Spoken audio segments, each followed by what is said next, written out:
A man shot in broad daylight at a busy strip mall. Witnesses say he was ambushed. I'm Scott Walchak. The suspects are in custody. They didn't get too far. Wait till you hear what happened to them. An alleged pedophile now accused of sexually abusing his own daughter. I'm Camila Mary. We'll have details coming up from what we learned in court. Work continues at that water main break off of 14 Mile here in Novi. I'm Brandon Hudson. We now have an idea on when the repairs will be complete and the service will be fully restored. Working for you. Fox 2 News at 5 starts now. Good Friday evening, everybody. I'm Rupraj. And I'm Taryn Asher. We are following a news alert from Ann Arbor right now. 3 suspects are in custody, and a man is recovering after a shooting in a strip mall. At least 40 shots were fired before the suspects hopped in a getaway car at Packard and Platt. That's where we find Fox 2's Scott Walchak. Scott, these guys didn't get very far, and what happened to them next could surprise some people.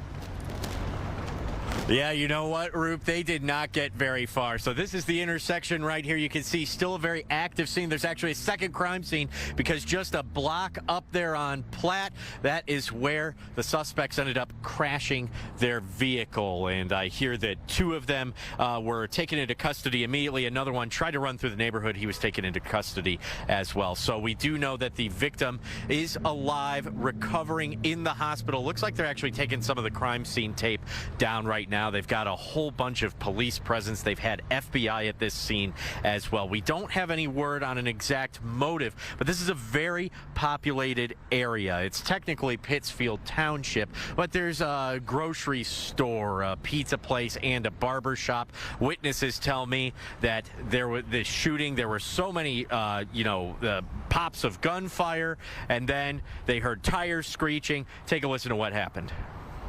Shooting happened here. The guy was coming out of the barbershop with his cousin. The 3 guys ambushed him. They all started shooting. They jumped in the car, took off down there. There happened to be a cop in the parking lot at a time that chased them down there, crashed out, caught 2, and 1 was running through the neighborhood. I'm glad they found them because my daughter goes to the school right here up the street. I'm just so worried about her. I hope she's okay. Like, they didn't scare the kids. Well, she's only I heard they went on lockdown at the schools, but now the lockdown's lifted. Yeah, they called and emailed everybody, so I'm glad. And I just hope she's safe and okay. To be honest with the state of the country, just not shocked, just disappointed. You know, we all have our differences, but we're all Americans. We're all humans. You know, I don't know what you believe in. You don't know what I believe in, but here we are. We're talking. Shouldn't have to pull out guns and shoot people or stab people and come to that. You heard that right there. That's some good advice that I think everybody needs to hear right now. And you also heard that a few of the area schools did go on lockdown. Everything was lifted. Things are returning to normal here, but definitely very scary incident that happened. For now, reporting live, Ann Arbor, Scott Walchak, Fox 2 News. Root, back to you. Yeah, from the sounds of it, it sounds like the people were going after each other because they knew each other. But the other people in that barber shop, the people in that parking lot, you really feel for them because hearing gunshots in broad daylight in the middle of Ann Arbor like that had to have been terrifying. Yeah, absolutely. And, you know, it's very surreal to be at a place where, I was doing these interviews and I kept seeing people with stacks of pizza walking by. And I'm like, what the heck is going on? And I'm like, oh, yeah, you know what? There's a pizza place right here. This is such a populated area. It's actually quite shocking that there wasn't more damage done with 40 shots fired. And, we do have a man going to the hospital, but thankfully it didn't hit any passerby. Yeah, we're so grateful for that. 40 shots, that's a lot. It's a busy day there in Ann Arbor. Scott Walchak for us live tonight. Thank you. A Detroit man awaiting trial on charges of murder, kidnapping, and sexual assault is facing even more disturbing allegations. He's charged with sexually assaulting several young girls, and now we're told a family member as well. And Fox News' Camila Mary is live with the latest on this, and very disturbing here, Camille. Yeah, very disturbing to say the least. We're talking about 42-year-old Jarvis Butts. I'm sure his name sounds familiar to our viewers. Take a look at some video in court today. Charged with sexually assaulting his own daughter. She was just 8 years old at the time. Prosecutors say this happened between June of 2021 and June of 2022. Of course, his name is familiar because he was accused of the kidnapping and murder and sexual assault of 13-year-old Neziah Harris in 2024, arrested last fall. He's been in jail ever since on those charges. But since then, several more charges involving criminal sexual conduct and young girls dating back to 2012. And then today, we learned he allegedly sexually assaulted his daughter at his place of work. Take a listen. He has done it multiple times. On top of that, there was a witness who caught the defendant penetrating the complaining witness. And Your Honor, it should be noted that he is facing other multiple CSC charges. Now, Butts was remanded to the Wayne County Jail, where he has been ever since last fall. No bond for him in any of these cases. Meanwhile, he'll be back in court on this case on October 8th. Reporting live, Camille Amiri, Fox 2 News. Well, it's so very sad, Camille. I know there are allegations, but are there possibilities of other victims out there that investigators may be looking into? I mean, yeah, and nothing is off the table, right? They are investigating all possible leads, and prosecutors say that this guy, they say he's an expert groomer, and they say that he would actually befriend women, date women specifically to get to their daughters. This has just been a horrific story we've been following ever since it broke last year, and we'll continue to bring you details. Karen, back to you. Well, at least please have him. Thanks so much, Camille.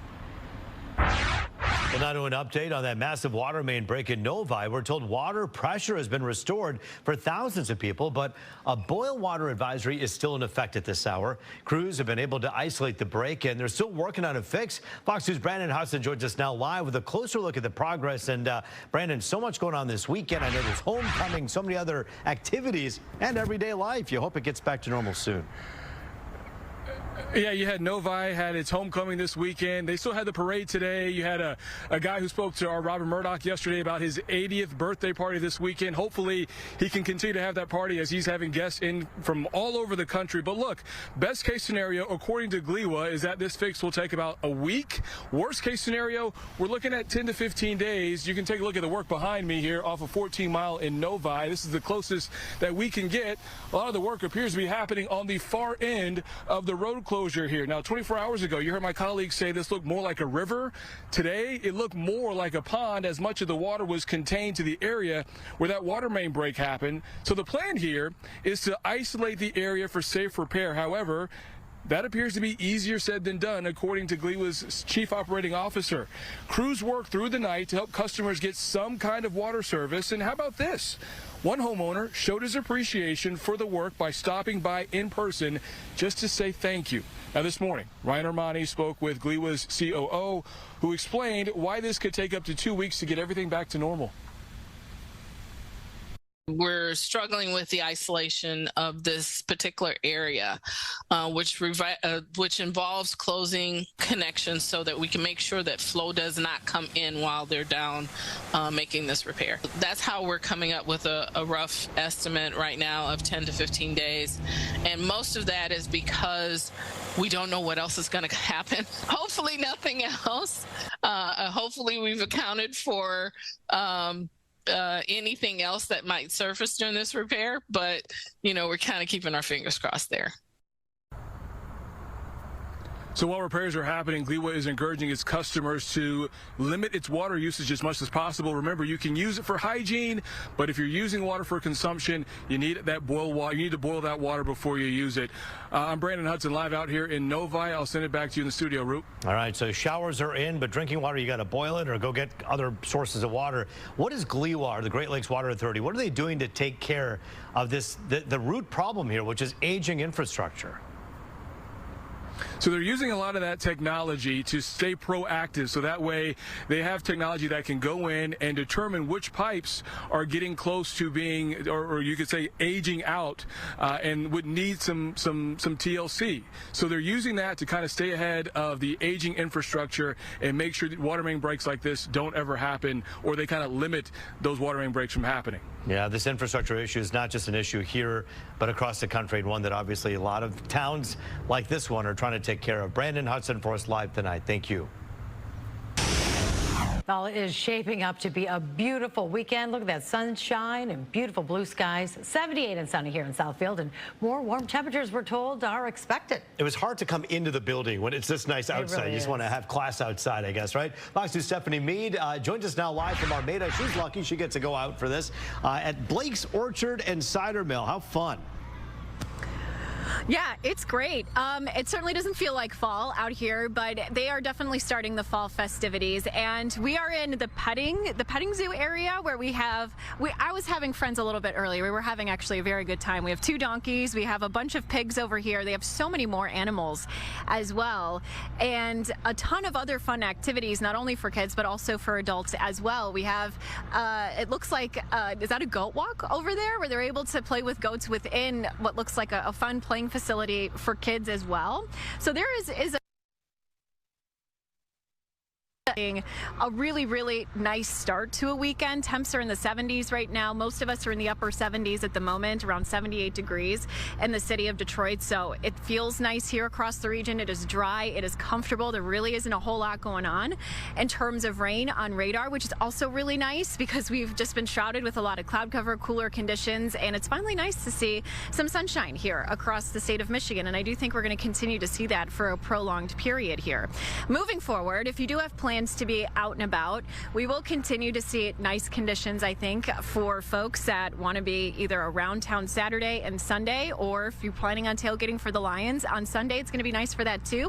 We'll dive deeper into that forecast and also give you a look at what to expect if you have plans that are open to heading out to Blake's Orchards, or Blake's Farms, I should say, and we'll give you all those updates here throughout the 5 and 6 o'clock hour, but we'll toss it back to Taryn and Ruth in studio. Oh, you got a great day to be there live for this weathercast, Stephanie. But have you ever been to Blake's before? They have everything there.